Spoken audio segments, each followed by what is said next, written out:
Hello everyone, my name is Michael SK and welcome back to Fate Stay Night Remastered. It is time to face off against Berserker. This is our second go around with him and things may or may not go a different way. We're going to find out here, but this is the only way that we can escape this forest and, well, survive. A streak of silver surges forward in answer. Berserker lands in the middle of the clearing. The earth shakes. Saber intercepts Berserker as if stopping a falling meteor.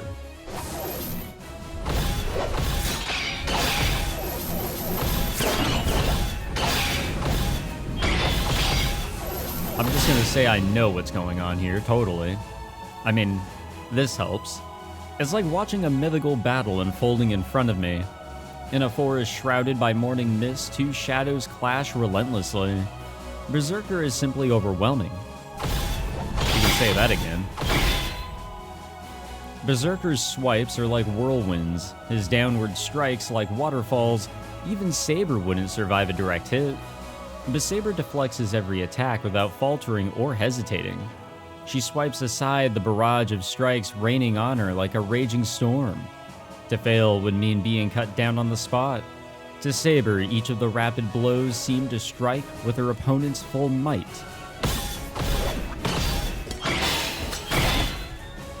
The clash of swords echoes around the clearing. Berserker has greater reach. Berserker is faster. Berserker has more stamina. All Saber can do is parry the titanic surges of wind from Berserker's swings to mitigate the sheer strength, all just to avoid being cut in half. Berserker is like a broken jackhammer. His blade spins in all directions, annihilating everything in its path. Just getting in reach could only be fatal. There would be no hope of escape. They'd get caught in that whirling blade and ground to dust. No normal human would have a chance against that. And if getting close can only mean death, then the only option is fleeing. But Saber steps into the whirlwind and doesn't retreat. She'll be shredded to pieces. The sword sparks off of her, slowly chipping her armor away. Standing in the middle of that vortex, she could be dead in a heartbeat. I can only hold my breath.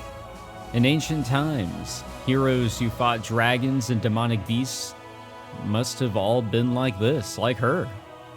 They know perfectly well how vast the gap in strength between them is. But they bet everything on a 1 in a million shot. A seething mass of violence beyond anything humans are capable of. They just defended until a single opportunity presented itself. Many warriors died without ever seeing the miracle they were waiting for. That's exactly what this battle is. It is a glamorous, eye-catching battle, but it only ends one way, with Saber's defeat. Each blow chips away a little more at her, excuse me.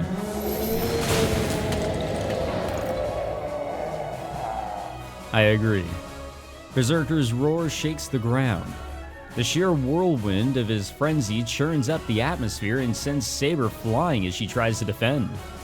Every time Berserker's attacks chip away a bit of Saber's armor, she's thrown to the ground. But instead of remaining down on her knees, Saber charges right back at Berserker every time. But she's at her limit. Saber's breathing is labored, and her movements are visibly slowing. There won't be any opening. In a few moments, Berserker's titanic weapon will shatter Saber's sword. I grip the bow I made. I'm going to...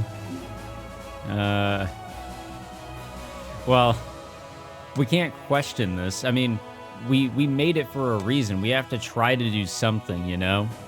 So, I'm gonna say, like I said in the last episode, the Shirou thing to do would be to try to provide some sort of backup without getting in the way.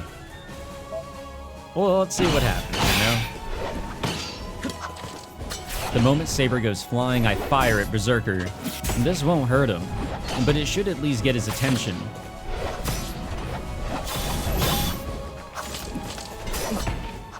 The arrow hits Berserker squarely on the temple, but it doesn't even leave a scratch.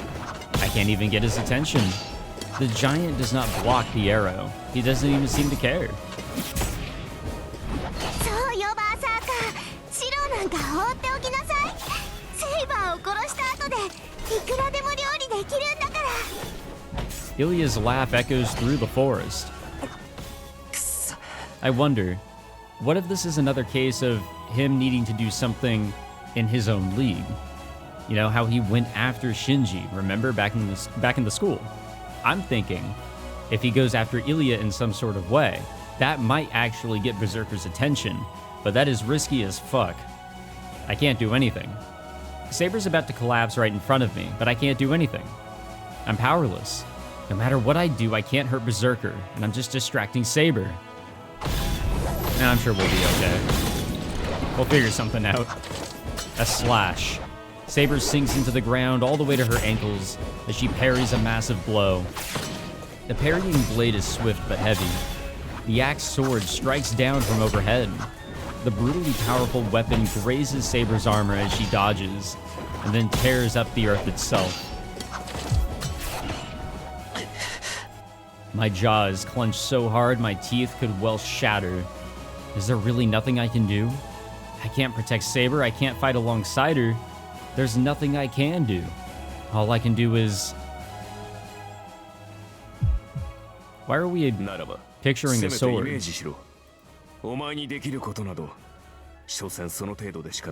Oh, okay. No, I remember that. I remember Archer's words. Probably from his back. Archer said something like that.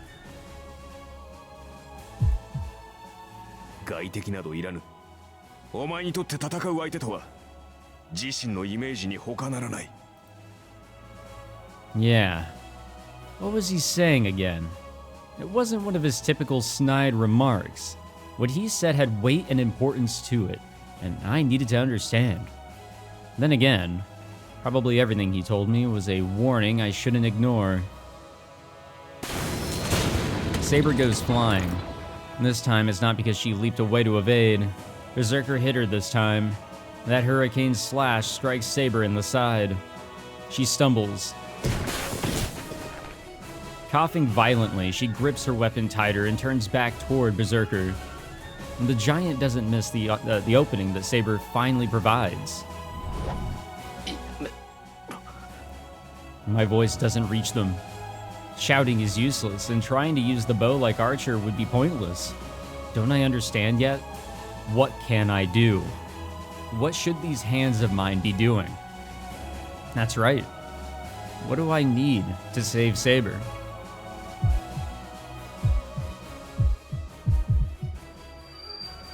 I can't use a bow. A spear won't pierce him. Having a weapon just like the enemies is no solution either. To go up against that giant. A sword to cut through a mountain of stone. An opulent sword sharper than sharp. That will never dull. A king's sword able to cut down enemies in a single blow. Like that golden sword I saw in my dream. A sword fit for her. So are we just gonna like chaos head this thing into existence or something? My head hurts. I try to fight down my nausea, but I never take my eyes off Saber. Strangely, the longer I watch Saber fall, the more this indescribable pain assaults me. Saber and Berserker seem to be moving in slow motion. Go on. Oh, I see a row of switches line up. Saber coughs, and for a brief second she arches in pain. Berserker smashes his axe sword down toward her with all of his might. It's as if there's a row of nails in needing of hammering down. It's like he's knocking down dominoes. The switch flips. I don't know what's happening, guys, but I feel like something big is about to go down. Berserker's axe sword cuts Saber down. She's going to die. The strike splits Saber in half at the waist, and pieces of her flesh go flying. The only thing that's gone flying is pieces of armor. Yeah, I was gonna say, holy shit. Berserker's only split Saber's armor. Saber left herself open to bait Berserker into a single huge swing, and with every ounce of strength she has, she rushes at him.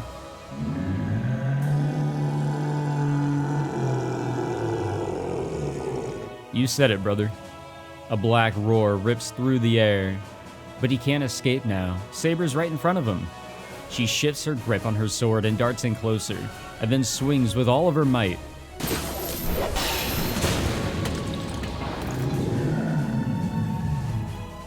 I don't believe this.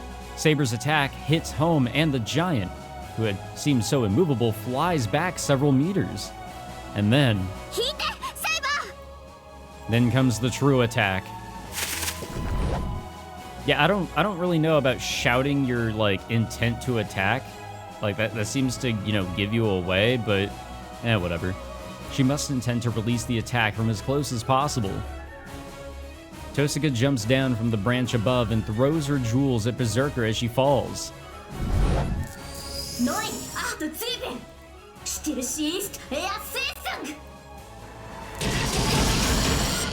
Shards of ice rain on Berserker. Among those shards are 3 giant spear-shaped icicles, each packed with enough magical energy to blow an entire mansion to smithereens.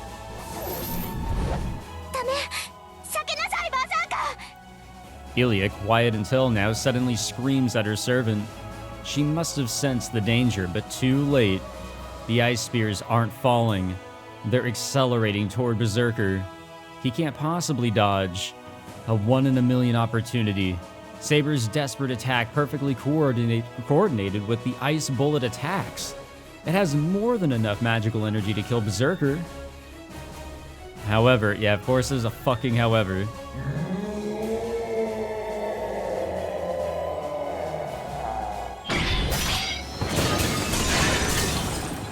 Yeah, of course, it just can't be that easy. It can't. The axe sword slices through the air. Even as Saber drives him back, he switches to a single-handed grip on his axe sword and shatters all 3 ice spears. Blood splatters the clearing. Maybe it's his one-arm swing, but he fails to completely destroy the ice, and when it strikes, it severs one of Berserker's arms. And that's not all. The ice freezes over Berserker's arm, completely restraining it. But it only got one arm. Saber cries out. It's a reasonable response. Berserker catches Tosuka with his good arm as she falls. Well, she's dead. Tosuka's face twists in pain. Berserker will have no trouble crushing Tosuka with his hand. I run. I don't care if I drag them down. It doesn't matter if I can't do anything. I'm not going to let Tosuka die. Saber must be too weak to even stand, but somehow she gets to her feet. Tosuka must be in agonizing pain, but she stretches a hand out as she hangs her head downward. And then...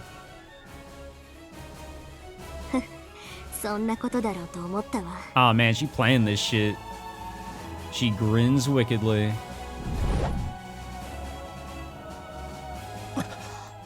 Everyone gasps. Saber, me, and even Berserker must have all frozen in our tracks. One person can only have so many tricks up their sleeve. She knew this might happen, and she hadn't even bothered to tell us. Berserker squeezes harder around her. He's a heartbeat too late.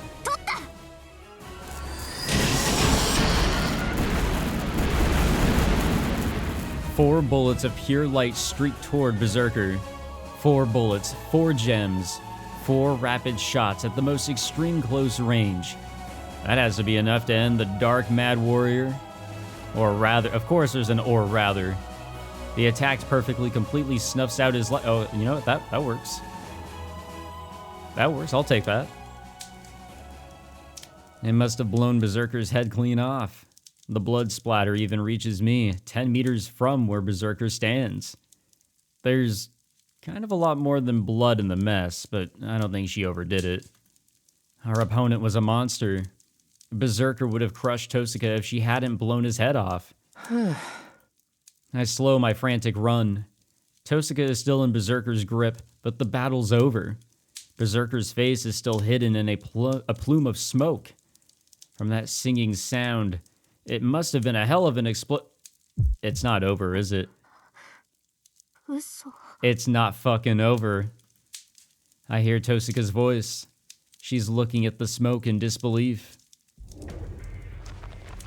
Hold on now. Am I imagining things? Did Berserker's hand tighten on Tosuka? Wait, so did Rin use like 7 gems total or some shit in this fight? Like, she used way more than I thought. But you know what? I did argue that she should be using the entire arsenal here. Tosuka's staring at the plume of smoke. It doesn't last long. The smoke starts to dissipate. And in the clearing air... Oh man. He's still kicking somehow. Berserker's face, the face that should have been blown off his body, appears. Tosuka cowers under the evil demon's gaze at a loss for words.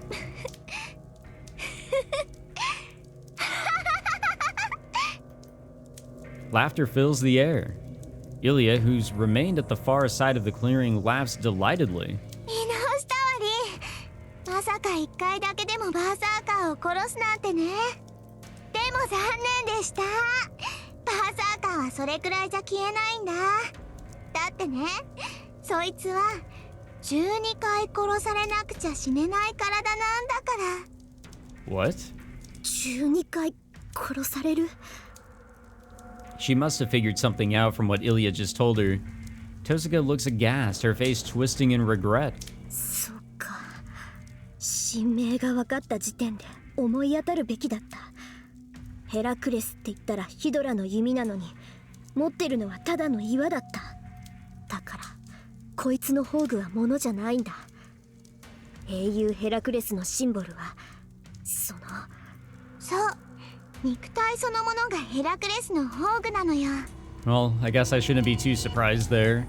This, I don't want to say man, but this monster really is just a mixed bag of surprises. あなたも知っているでしょ？ヘラクレスの12の難行を。ギリシャの英雄ヘラクレスは、己が罪を償うために12もの冒険を乗り越え、そのご褒美として不死になった。I have a feeling that was in his bio that we read like 20 episodes ago. この意味、あなたならわかるでしょ？命のストック。蘇生魔術の重ねがけ。ええ。だからそいつは簡単には死ねないの。かつて自分が乗り越えた分の試練は生き延びてしまう。神々にかけられた不死の呪い。それが私のバーサーカーの宝具、ゴッドハンドなんだから。Oh, okay, yeah, so that got brought up earlier. But I don't know if that's something we knew about prior. わかった？バーサーカーは今ので死んでしまったけど。So he was... 5つの命があるの。He was actually killed 6 times by Archer. Okay. And now he was killed once by Rin. How the fuck do we kill this beast 5 more times? 惜しかったわね、リー。今のが5倍の宝石だったら、バーサーカーは消えていたのに。Jesus Christ. Okay, I saw that we have new servant data. Which obviously it's going to be on Berserker. It'll be on the Noble Phantasm. Immortality that was gained from God's blessing. Curse turns the body into sturdy armor. I think we've read that before. 12 labors. Here we go. A hidden ability. Become automatically resurrected. Raise in the event one dies. Raise has a stock of 11. In other words, Berserker will not disappear unless he is defeated 12 times. Well, there we have it. I can't hear Ilya's voice clearly. From the corner of my eye, I see Saber charging Berserker. Rin, nigete! Yeah, how? Saber dashes over. Tosuka tries to pry open Berserker's fingers, but they won't budge. And then... いいよ、バーサーカー。そいつ潰しちゃえ。 The burning eyes glare at Tosuka. It really shouldn't take much for him to kill her. Like, there should be no struggle for her. It should just be like a snap and she's dead. I hate to say it, but given how this monster is, I keep on trying to say man, but this being is just so fucking strong. He's otherworldly, truly. Tosuka screams. Berserker's enormous fingers dig into Tosuka, trying to rip out her insides. And there's only one outcome. Tosuka's lifeless body being crushed to nothing. I run. I forget who I'm up against. I even forget where I am. I thought I said who I am, but no. Shirou knows exactly who he is. My mind is completely burned out. Saber cuts towards Berserker. Her invisible sword swings at Berserker's defenseless arm as if slicing through a radish. But it's no use. Saber's attack pings harmlessly off of Berserker's arm. His grip on Tosuka doesn't loosen. Just moving must be agony for Saber. She swings her sword desperately, blood trickling from her mouth. Shirou. She freezes the instant she sees me rushing at Berserker. I slap mindlessly at his back with my bow. The giant is unfazed. He doesn't consider me a threat.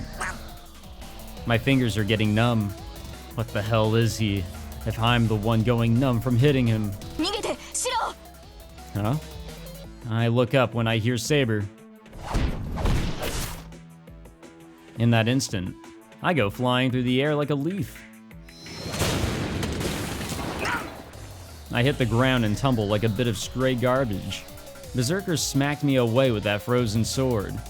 I try to block the attack with my bow, but it shatters instantly and I'm thrown so far away. Yeah, I'm sure that hurt. I writhe in pain. That breaking sound hadn't come from the bow. One of my arms is bent at the wrong angle, in the wrong spot. When I breathe in, my lungs hurt so bad I want to puke them up.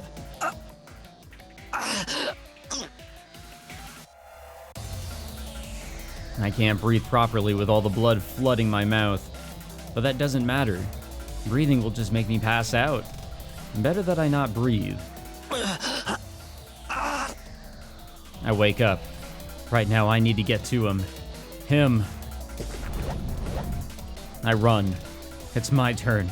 I'm gonna break his arm and save Tosuka. Yeah, sure, buddy. He must have eyes in the back of his head, and he swings his sword casually like he's batting aside a fly. I can dodge it. I won't let an arm that's completely frozen hit me so easily. Damn, my body's sinking. He must have grazed my leg. Damn him. He didn't even touch my leg, but he somehow managed to break it anyway.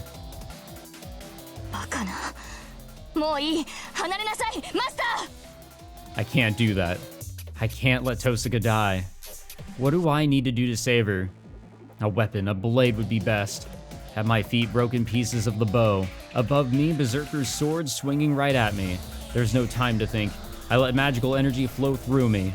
The strengthening succeeds easily. But down comes Berserker's sword. The fragments are completely, finally pulverized. I meant to dodge, but instead my body slams to the ground. Clearly there was no point strengthening broken shards. I'll have to do this from scratch. Now there's that sword again. It shouldn't be impossible. Anyone can imitate as long as they have an example to follow. I just need to duplicate the foundation, structure, work, experience, time, and... The giant turns around. It must have decided to kill the little nuisance before finishing Tosuka off. Even so, he wasn't supposed to. He was supposed to kill them first. I push up from the ground and glare at the giant. There's no fear. I'm too burned out for fear. But behind me... Oh shit. I see someone prepared to disappear. I see someone determined to use the sacred sword. Oh, come on, no. No, she can't use it. Like, I know it's a life or death situation, but if she uses it... Fuck. No, don't question if that's our only choice. No, like, there's gotta be another way. Wind peels back from the blade. The golden sword begins to reveal itself in Saber's hand. I told her not to use it. The sword I told her to never use, no matter what. I snap. The last thread that had been holding me together finally gives. Ah, shit. My left hand burns. A command spell, Stroke, disappears.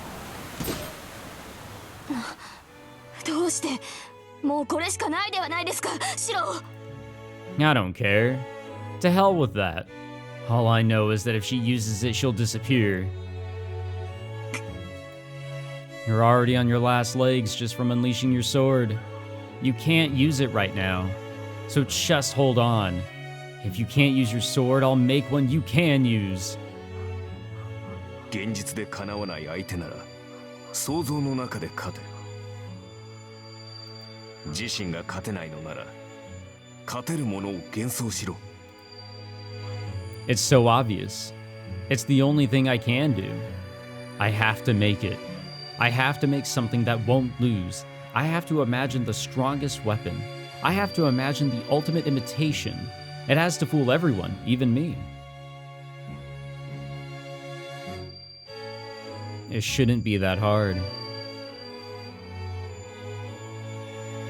It's not something impossible. Since the beginning, my body has been a specialized magic circuit for this purpose alone. Make that shit, boy. Make that shit shine. Hey, yo, wait a minute. We got an achievement for... I guess I made a good choice there. I leap up, and my entire body burns like it's on fire. My left hand is crimson. God damn.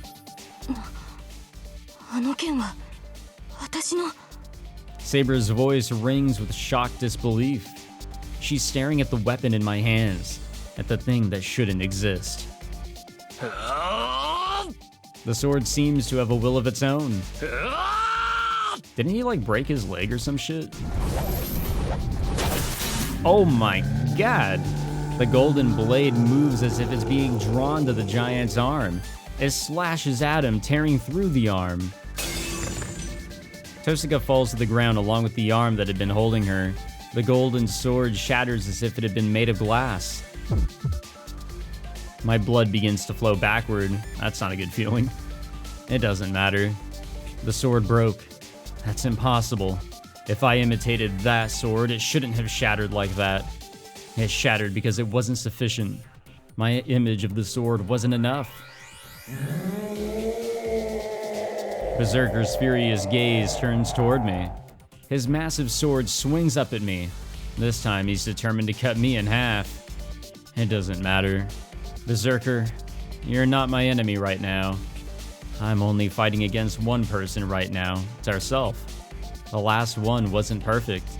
My image of it was flawed, so the sword that should have been invincible broke.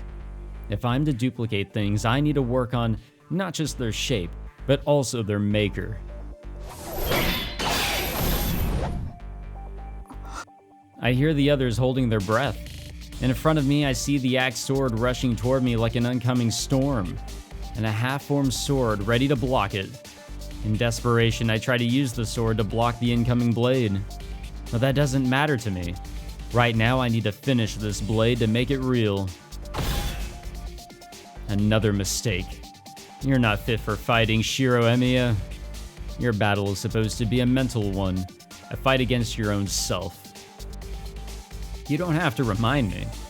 What I need to do is simple. I concentrate. I'm challenging my own self. There can be neither deviation nor compromise. Oh shit, man.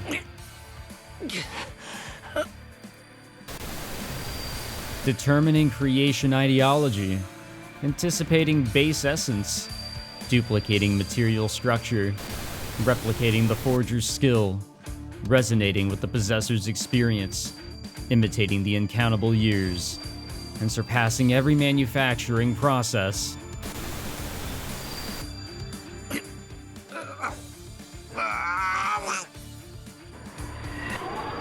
Oh, shit. Illusion shall bind with reality to forge a sword. Bro, he's opening the fucking lanes, man.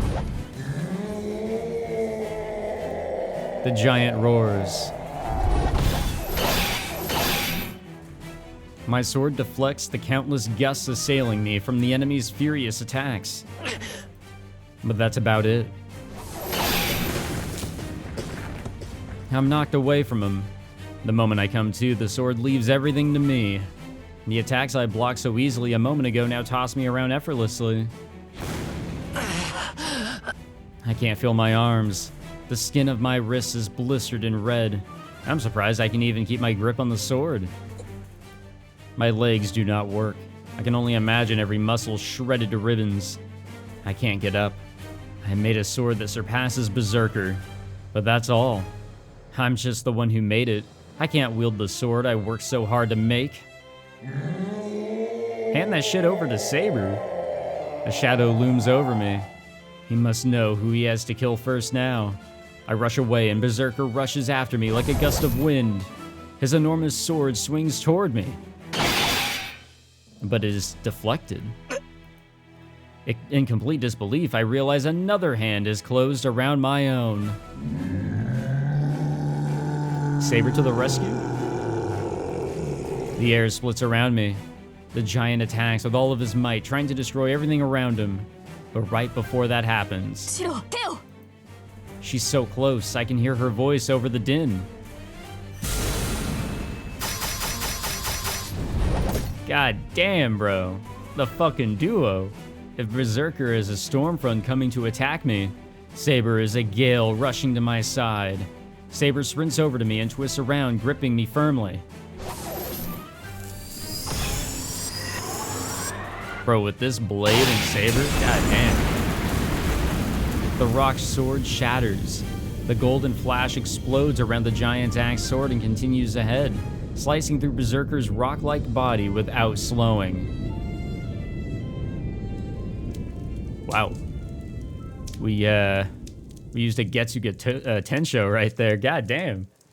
Maybe I copied the form so well that I copied some of its abilities too. The golden sword lodges deep in Berserker's body and glows so brilliantly that light pours from the giant's body. And then in an instant, the light fades and the forest falls silent. Did we kill him 5 times though? That's the real question. All the strength flees my limbs. The heat that had been surging through me rapidly cools. The sword I made begins to disappear. I watch it vacantly. Saber and I remain together, holding the sword in our hands until it disappeared completely. Wind sweeps through the clearing. The earth-shaking howl and the blade that had churned up the very air are gone.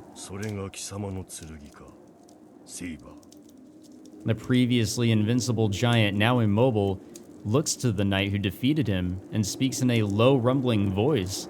I didn't even know he was capable of speaking. これはカリバーン。王を選定する岩の剣。永遠に失われた私の剣。ですが。今のは貴様の剣ではなかろう。それはその男が作り上げた幻想に過ぎん。Saber nods quietly. 所詮はまがいもの。二度とは存在せぬ剣だ。だが。Berserker's chest opens up. He begins to dissolve. His body begins to crumble like wet sand, beginning where the sword pierced him and rapidly expanding outward. その幻想も侮れぬ。よもやただの一撃でこの身を7度滅ぼすとはな。So we killed him more than 5 times, right? His dying words are spoken without emotion. The mad warrior keeps to his role until his very end, and fades away in a dispersing haze into the misty morning air. I think the big surprise here is that he can talk. Dizziness rocks me where I stand. This is probably the price for such excessive use of Magecraft. The blood that rages through me is putting pressure on my brain, sending far too much oxygen out to the rest of my body. My head feels like it could split open. The enemy has disappeared, and whatever was numbing the pain earlier has faded. As if to make me pay the accumulated toll of this incredible battle, the dizziness and headache crash into me like twin meteors. Shirou. I'm about to collapse, but Saber supports me. Saber shouldn't have the energy for that either at this point. Yeah, 大丈夫だ。ところどころ骨が折れてるけど、命には別状はない。 You guys remember when he wielded that sword with a broken arm and a broken leg? なんとかなる。 Wasn't his arm like facing the complete opposite direction that it was supposed to? 何を言うのです。あれだけの投影魔術を使ったのですから、今は休息を取らないと。いや、けど。And there's someone I have to talk to first. イリアスフィール。 Saber stands ready. Ilya stares at where Berserker had been standing, her eyes hollow. ちょうどいい。何のつもりかは知りませんが、追う手間が省けました。潔く。I don't know if Shirou is gonna allow that to happen. ダメだ、セイバー。イリアには手を出さないでくれ。バーサーカーがいなくなったんなら、 Now, イリアは。do not get me wrong, gamers. You know, Ilya does appear pretty defenseless now that Berserker is dead. But it was still Ilya who used her, like, Medusa eyes or whatever, and was able to, you know, make Shirou take an 18-hour-long nap and kidnap him. So I think she's still dangerous, but not anywhere close to the severity of what she was. I stopped Saber with the last remaining strength I have. Ilya doesn't even seem to notice we're here. She just stares at the ground. 嘘。まさか死んじゃったの？ She sounds like an abandoned child. イリア。 Ilya lifts her head absent-mindedly.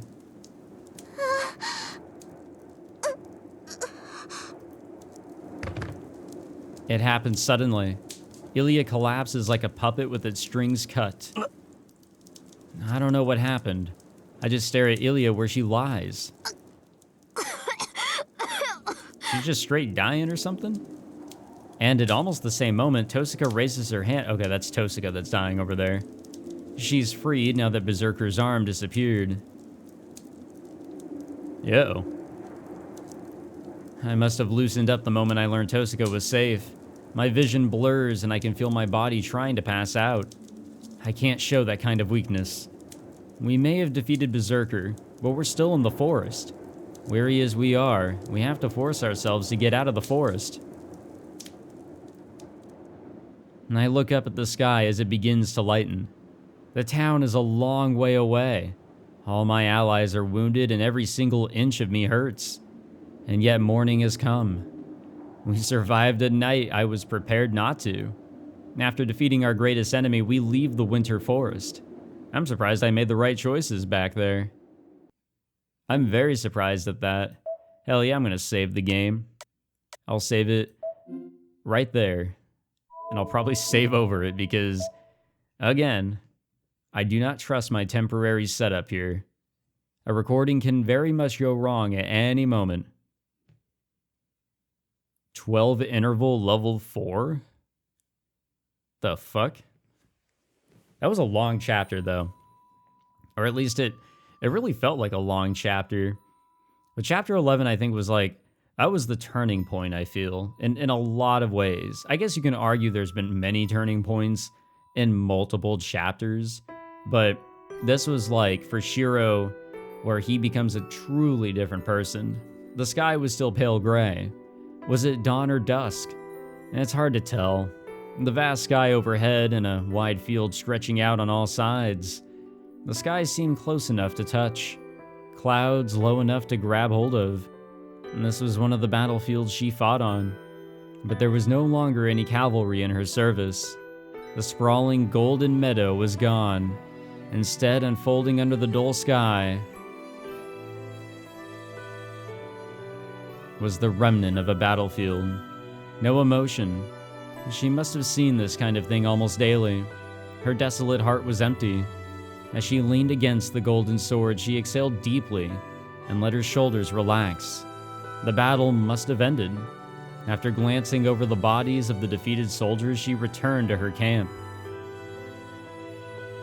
Those were the battles she experienced. Her cold, calm demeanor remained unchanged. No matter the predicament that she's been in, she remained just like the woman I've always known. And then I see the dream of a king. The moment she drew the sword, she stopped being human. She took over for her father as a feudal lord and became a king with many knights. She was known as King Arthur, and Altria, the life of the girl who once aspired to be a knight, changed so radically. She acted like she was the king's son. The ruler of territories and knights had to be male. Only her father and the mage knew the king was female. She covered herself in iron and hid that truth for the rest of her life. There were those who had their suspicions, but the king of knights who wielded the sacred sword knew neither injury nor age. Excalibur was blessed with the protection of the fairies, making its possessor immortal. Not processor. As such, nobody questioned her tiny frame, which was much too small for a knight, or her face, which may have appeared girlish. Instead, she was hailed as a truly beautiful king. And in fact, the king was invincible. Neither size nor appearance mattered. Those who lived in fear of the savage invaders desired a strong king, and the valiant knights would follow only a truly superior leader. The king satisfied each of those conditions, and so nobody questioned the king's identity. It did not matter if the king was a child or a woman. All that mattered was that the king protected the nation. The new king was fair and selfless, and always stood on the front line, fighting and defeating the nation's enemies on the battlefield. Many enemies and citizens died, but the king was always just, and she played her role as king better than anyone else. There was no room to suspect otherwise, and any such suspicions would be pointless while the king was right in any case. She knew no defeat on the battlefield. Her army reformed the lost cavalry and then charged across the battlefield, defeating foreign infantry and smashing through their defenses. Did she always stand on the front lines because her nation was behind her? Before she headed out to battle, she had to cast aside so many citizens. Once she was on the battlefield, she had to cut down all of her enemies. As her battles were fought in defense of her nation, it was common to wring villages dry to support the army. In that sense, no knight killed as many as she did. I can't tell if she ever really felt that burden. It's not something I can really know from a dream, but I do know she didn't have a moment's doubt or hesitation on the battlefield. Grief never touched her thoughts when she sat on the throne. A king is not human. Human emotions would make it impossible to protect people. She kept to her oath, never wavering. She addressed the issues facing her nation, and she worked on matters of political concern. She ruled without wavering, and she punished the deserving without error. And after winning so many battles, unifying so many clans, and punishing hundreds of criminals, King Arthur does not have a human heart. One of the knights in her entourage murmured this. Everyone must have felt the same way. The more perfectly she carried herself as a king, the more everyone questioned their monarch. There is no way someone devoid of human emotion can rule humans. Several reputable knights left the White Castle of Camelot, but the king accepted this as inevitable and incorporated it into her rule. And so the fair king, once so admired by her knights, began to isolate herself. Such trivialities were of no concern to the king. Even if she was deserted, feared, or betrayed, her heart would remain unchanged. It couldn't be helped. The moment she took that sword, she abandoned her emotions. And then her final battle began. The battle at Bedon Hill ended in a complete victory, and that inescapable conclusion led to the savage clans finally offering peace. And so the nation that had been holding its breath, waiting to be destroyed, knew a moment of peace. The age of warfare, where a nation leaned on a singular hero, came to an end. Britain was finally going to become the nation she had always dreamed of. The scene starts to fade away. I realize the dream is ending, and I'm about to wake up. I can feel myself drifting closer to wakefulness. But before that happens, something really pissed me off. She's stupid. Oh, she's strong and a gifted fighter. But there's a difference between being good at fighting and being cut out for it. The people around her pissed me off too. If she didn't notice it, someone else around her should have told her, or she would go on making the same mistake forever. Seriously, how the hell did she have so many people around her, and not one told her the truth? I gotta really respect that honesty. And here we are, back in our room, like nothing horrible had happened. And that is where we will absolutely save it. We'll wrap it up there. Damn, what an episode, guys. I was deeply looking forward to this one, thinking about it all day, really. Just ready to record more and see this showdown, to see Berserker go down. So have we lost 3 servants? Like, are we really, like, that down? Like, we're about halfway through. I guess you can argue it is now halfway, because there has to be 1 master and 1 servant standing, right? But Shinji lost his, Ryder is gone. Irene lost hers, Archer is supposedly gone, but I'm not buying that. I'm not buying it. We have not seen enough of that man's back. And now we've taken down Berserker in the wildest of ways. I was wondering what would have to be done here. A simple plan just wasn't going to work out. And sure, while there was some tweaks to the plan, it still wasn't going to fucking work out. It just was not going to work. But, oh man, could not have imagined what happened there, but there were signs that that Shirou was going to pull a bit of a, not Steins Gate, but more of a Chaos Head there, sort of taking what he imagines and bringing it into reality. And I guess that is one of the things that Reen taught us about. It is not necessarily similar to strengthening, but it was, told to us alongside it. And then I think there was like a copying. I think that was another thing she talked about. I'm trying to remember quite a bit ago. But either way, this was cool to see. And for things to happen the way they did, Shirou has still got it. He still has the ability to become something truly terrifying. Definitely surpassing masters and maybe even mages. We'll wait and see what comes up. But thank you all for tuning in. Hope you all enjoyed this episode. If you did, be sure to leave a like, subscribe. Again, sorry for, if the sound's off or looks off. Temporary setup.